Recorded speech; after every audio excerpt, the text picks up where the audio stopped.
Whew. Man, I am running late this morning and I apologize for that. Good morning, everybody. It is September 26th, 2022, and it is Road to Recovery for another Monday morning chat.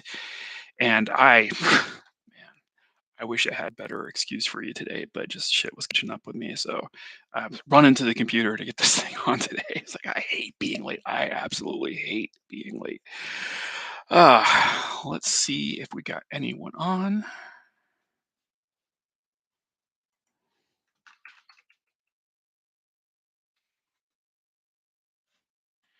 So the purpose of doing these live streams is that I want to give people the opportunity, if they're coming on, if they're struggling and they need a conversation or somebody to talk to be able to just come online. You can type in the chat if you choose to do that, or you can turn on your camera and we can talk. I tell everybody that this is anonymous, so use a fake ID. We'll just having a conversation. That's all we're doing. One anonymous person to another. It doesn't appear like we have anyone on right now. So let's talk about some things that were going on in the news today. And there's not a lot that I can really talk about in the prior week. It was interesting. I saw something from Lana Rhodes that came across my Twitter feed, and I don't know where do I start even talking about this. She had basically, and I don't have the article up in front of me. I didn't have time to get prepared today, but she was basically um, announcing her asexuality. Take that for what you will. I'm not going to question her on that. But one of the things about that article that was talking about her announcement of asexuality was it announced her as being an ex porn star, right? And I remember um, reading something weeks back where it was talking about the fact that she was still monetizing herself using uh, uh, OnlyFans account. And so think about that for a second, like making the claim that you're an ex porn star, but still having an OnlyFans account. Now, from her perspective, she thinks that it's the industry being the producers, the the people who are active managers of talent, all of that represents what the porn industry is. So she sees probably the totality of that system that she was inside of. And she recognizes the fact that she was only, making, like I think she said $100,000 when she walked out. Um, so maybe let's just double that up. Let's just say that total she made 200, which it seems on the low side bit to me, but I'm going with the fact she's probably dumping money into other things as well. Um, that by the time she left and she went into a privatized workforce for sex workers, and in her case, just exclusively working on Instagram and OnlyFans, that she made over $1 million right away. Um, I don't discount that at all, but how can you say that, well, I'm not doing this in front of the camera using the system anymore. I'm doing this in front of a camera, and this is porn and this isn't. Mm. She's not the first person to have said that. I remember there was another uh, actress, Jessie Rogers. This is back in like 2012 or 2013, and she quit the industry and did the same damn thing. And I know that a lot of these women are jumping ship and they're getting into this area where they can make a lot more money without having to, worry about talent or worry about like the talent managers like taking money out of their pockets or the producers taking money out of their pockets. It's all their content and it's all their money, or most of it is. But that doesn't change the nature of what they're doing, right? It's still porn.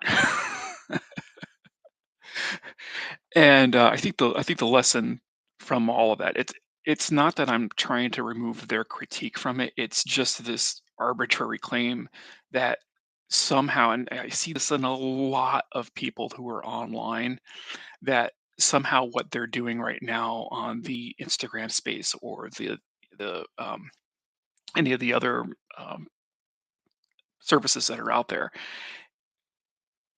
Oh, what I'm doing there is not technically pornography. It might be less explicit, right? It might be less explicit, but you're utilizing your body for making money. You're monetizing your body, right?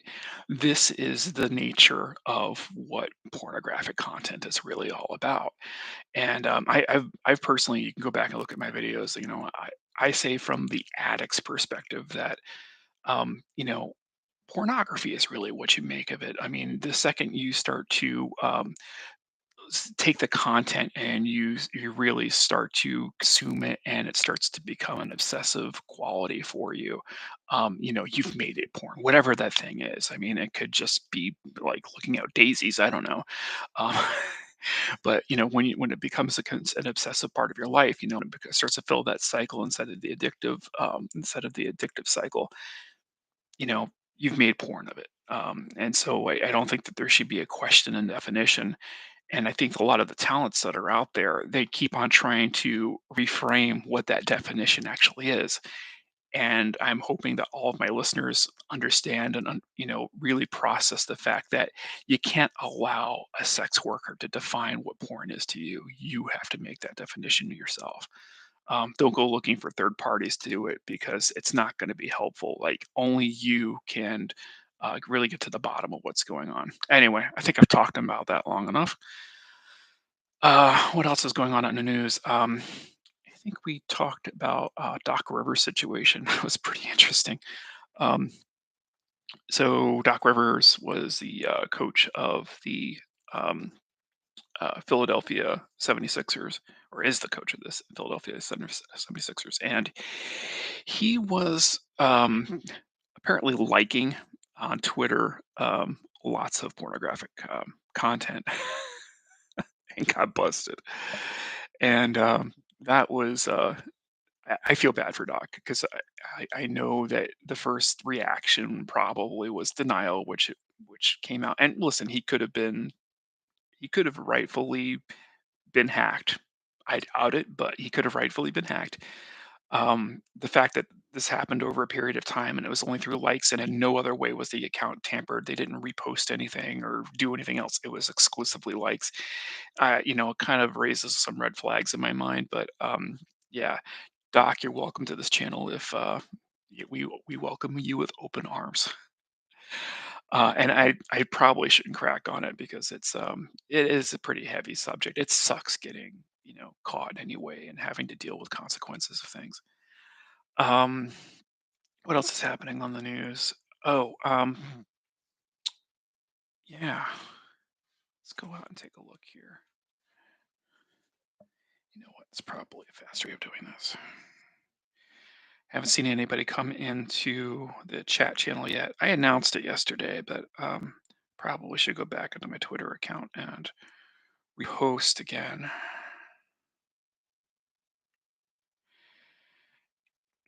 I had some folks ask me why I do it at 9 in the morning because people are at work, and I tell them it's because it's the only time I really have right now. It's difficult for me to do a live cast in the late evening. All right. And again, I apologize, guys. It's just been. ugh. I'm looking for a CSAT or licensed clinical social worker that I'd like to do for a future interview. So if you know anybody and they've got some free time and would like to come online with me, I am just looking for having a professional, and I'm going to try to set that up as a future interview. So the purpose of that is to give people who are on the ropes about whether they should pursue therapy the opportunity to hear what a licensed clinical social worker or a certified sex addiction therapist would be able to contribute for recovery purposes. And it's a lot. There really is a lot to hear from them. There's a lot that they do in their practice, and I think it would be good for them just to come on. And I do know a few. Unfortunately, I can't break anonymity to have them come on. And I've made some commitments myself. So the people that I know, I just can't bring on. So I'm looking for other parties who might be interested in coming on. Oh, gosh, how did I forget about this? Oh, this one's a good one. All right, let's talk about. Did I even save the article? Did I even save the article? Please tell me I did. Oh, it was a Wired story. So Wired is it's basically a geek computer techie publication. And they posted this article called "The Ungodly Surveillance of Anti-Porn Shameware Apps." Churches are using invasive phone monitoring tech to discord sinful behavior. Some software is seeing more than congregates realize. Um, and so the whole point of this was framing it from the perspective that there is a super conservative part of religious society that chooses to force some to use these applications like Covenant Eyes and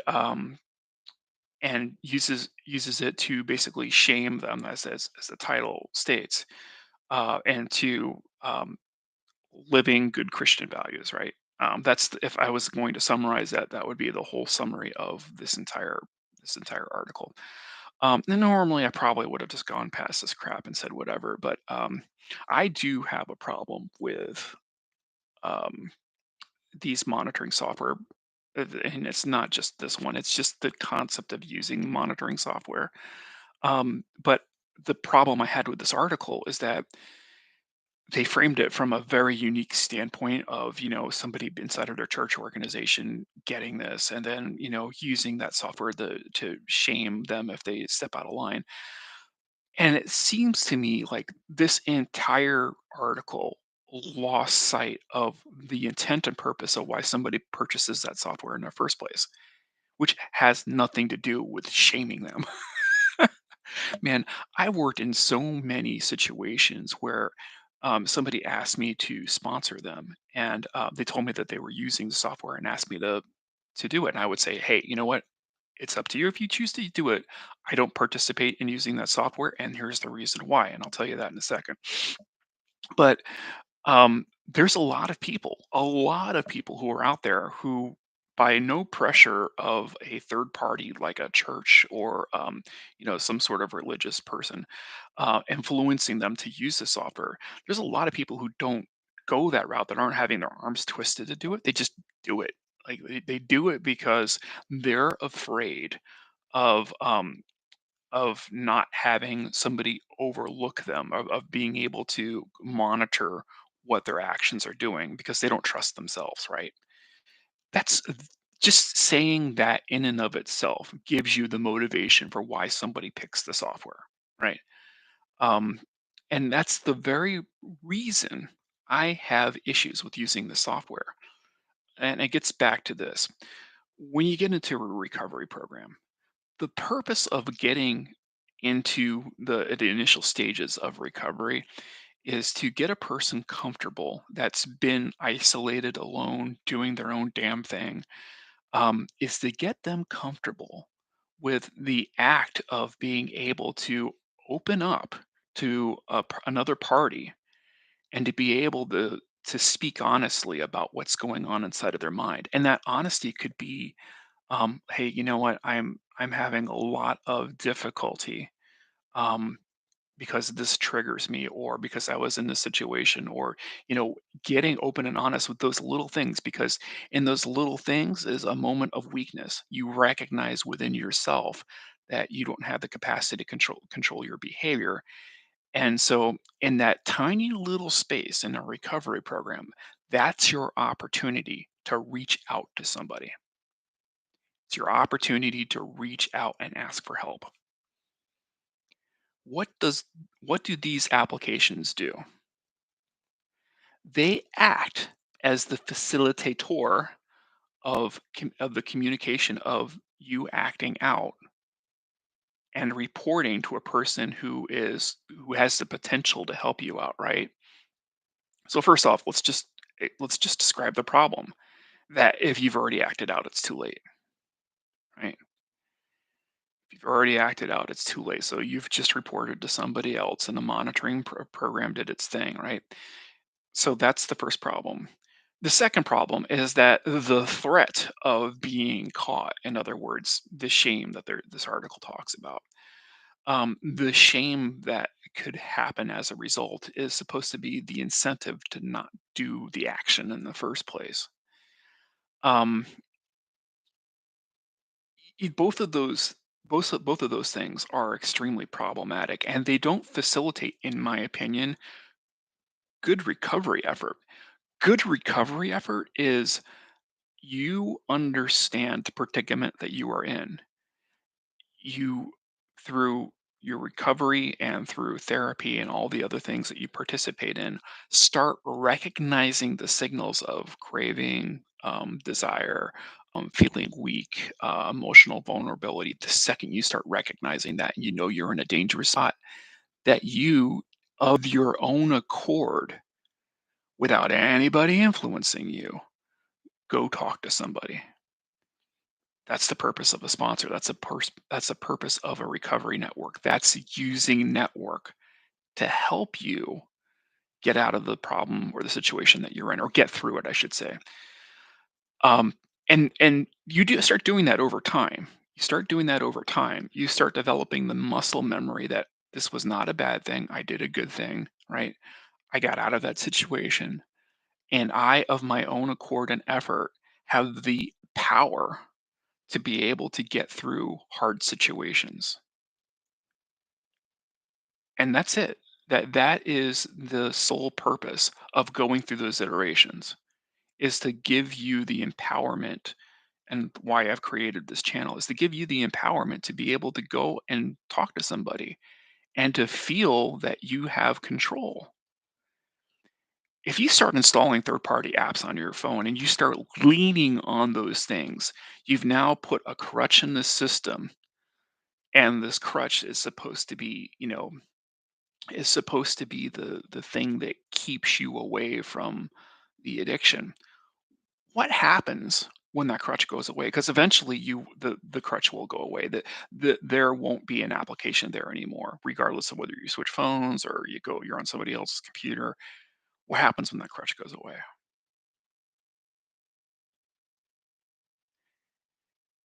All the people that have gone through the hard work of learning about themselves and learning that they should have made a phone call or reached out to somebody, they're in a position of strength because they know what to do.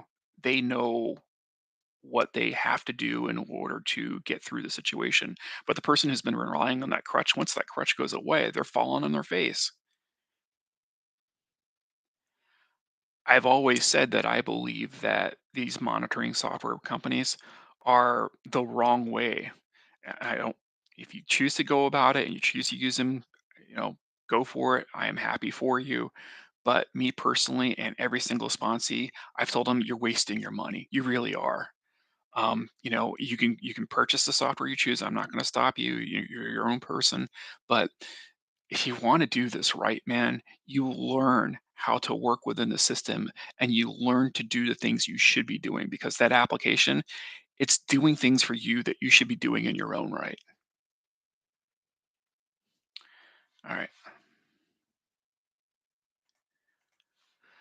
Let's see if anyone's joined our live stream. We have got no one on right now. Well, I'm up on 20 minutes. I'll give it a few more minutes here. Is there anything I wanted to say about this program? They mentioned software like Bark or NetNanny, which is used to monitor children at home. Shameware apps are lesser known tools that are used to keep track of behaviors parents or religious organizations deem unhealthy or immoral. Fortify, for instance, was developed by the founder of an anti pornography nonprofit called Fight the New Drug, and tracks how often an individual masturbates in order to help them overcome sexual compulsivity. It, you know, I'll say it. I have problems with Fight the New Drug at times. I think that they post some really unhelpful crap despite all of their effort that they do. And I'll talk about this in a different. talk about this another day because I really want to get to the bottom of that and maybe show some postings that they've done on Twitter that kind of bugged me. But in general, I don't think that they're a bad organization. I just think that every once in a while, I shake at my head when I see them post some things. Um, I've never used the Fortify app, but the nature of trying to break the cycle of compulsive sexual behavior is real. Like, that has nothing to do with a moral position, right? People get caught into a cycle where they are sexually compulsive. Period. End of story. That is an actual problem. That's why there are an entire field that exists within inside of psychotherapy of just nothing but helping people with sexual compulsive issues, including pornography. I was one of those people. That's why I've got this channel. Um, Now, whether Fortify will help with that situation, I doubt it. But this article's contention that there is a moral component, and there might be moral components for some people, but the contention that it's always a moral component and it's a moral implication of imposing these things that makes the whole system dubious or bad is terrible assertion by Wired. They shouldn't go into that, because a lot of people out in this world, believe it or not, have problems with sexual compulsivity.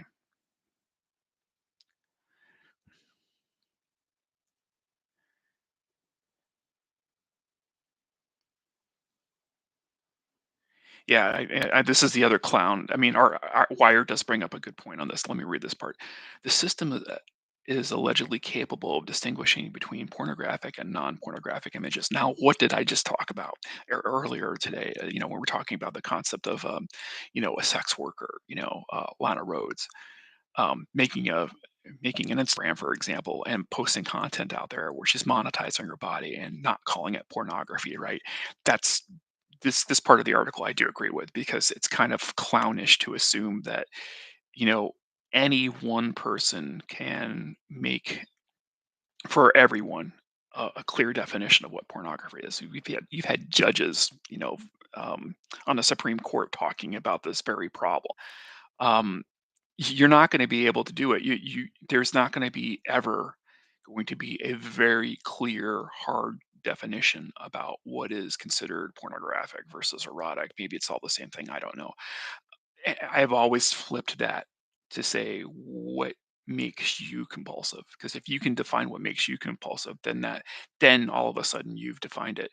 And then you could also, in SAA, they have the circles. I say that there's a capability of being able to put a circle around that, of saying what all the boundaries and barriers are. And then you widen that circle just slightly and say, if I get anywhere near something like this, then it should probably be considered, danger zone. And I don't know, that's all I have to really say about that. But the contention here, by Wired, talking about the nature of what is pornography and questioning, what any of these programs might be doing. It's fair, whether they're effectively blocking or if they're blocking too much. They shouldn't be defining anything. You should be defining that.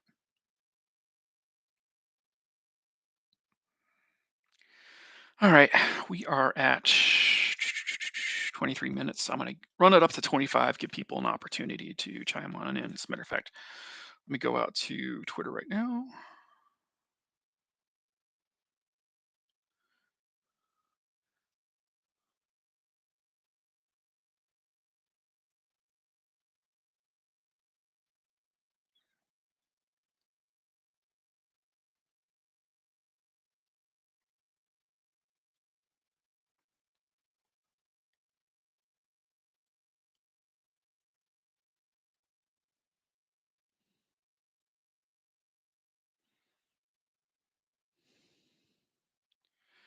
All right, I throw my tweet out into the universe.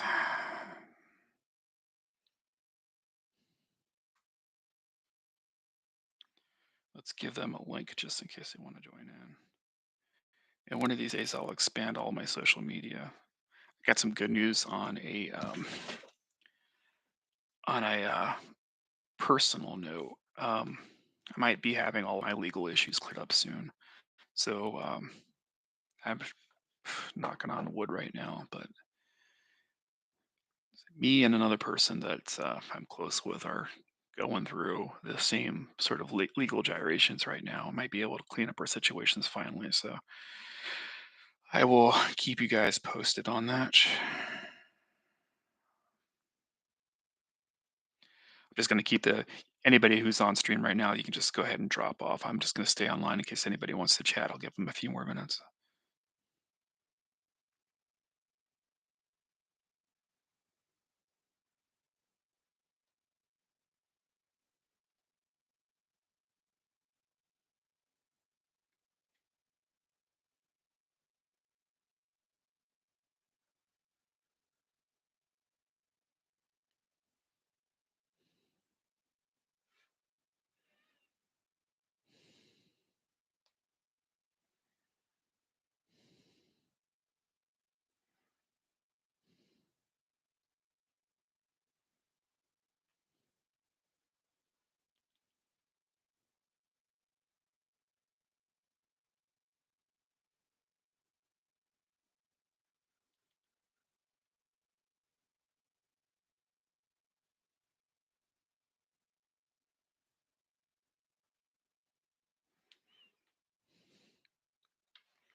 All right, guys, we'll give it a. It is 9:30 right now. I'll stay on for let's call it 4 more minutes. Um, what else did I want to talk about?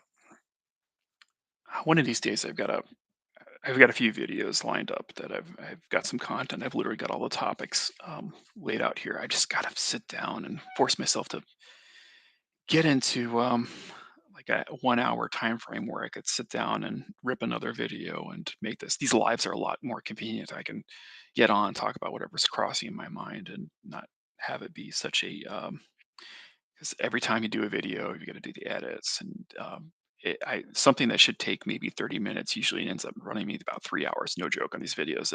The editing is most of the time, and it can be a drag sometimes, man. Because this isn't a job for me. I don't make money doing this. My YouTube channel is completely non-monetized, and I'm keeping it that way because I use it for supporting other folks.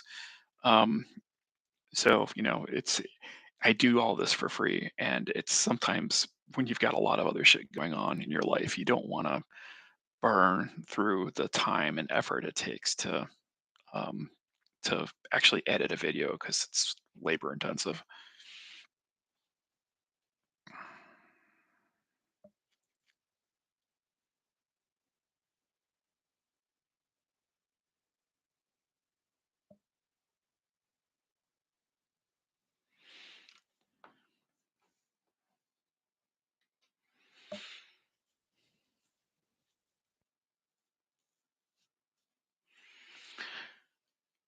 These live broadcasts will also be an experiment for me to see how receptive it is. Maybe at some point in the future I can think about doing this at a different time rather than a Monday morning chat, and I might um, if it's just me reviewing what had happened the last week and being able to talk to you guys, so be it. I'll just keep it at that. If no one wants to come on, I know it's difficult to come onto a live stream. Why do I do live streams? Because I want to give anybody the opportunity to come on and be able to speak with somebody about where they are in the struggle, but I also want others to be able to see those conversations because I think there is a lot of resonance that happens. I know for myself when I was posting my content early on how much feedback I was getting from people. Um, when you hear somebody else going through that struggle and they're like, "Oh, I've gone through that too," and you get to hear the conversation going on, that's the advantage of going to a recovery meeting or a 12-step meeting. Is that especially when you get a lot of people with similar circumstances and they start talking about it, you hear a lot of that stuff, and you're just like, "Oh yeah, I've been there, man. I've gone through that. I know what that struggle's like," and you can hear. maybe some of the things that worked and some of the things that didn't, and be able to take something away from that. So I'm hoping that I'm going to give you guys something that you can take away from all this. All right, we're at the 30-minute mark. Um, I think my watch has ended. So on that Game of Thrones note, I will go ahead and close up shop. Um, Listen, road to recovery 11 at yahoo.com. Again, road number two recovery 11 at yahoo.com. If you want to reach out to me or if you have any questions, I'm going to continue to do these live streams every Monday morning, 9 o'clock Eastern time. And again, porn related, porn recovery related topics and anything involving sexual compulsivity. So I'll broaden the scope up and talking about, week newsworthy events. So thanks for joining us. Stay on that road to recovery. Have a good day, guys.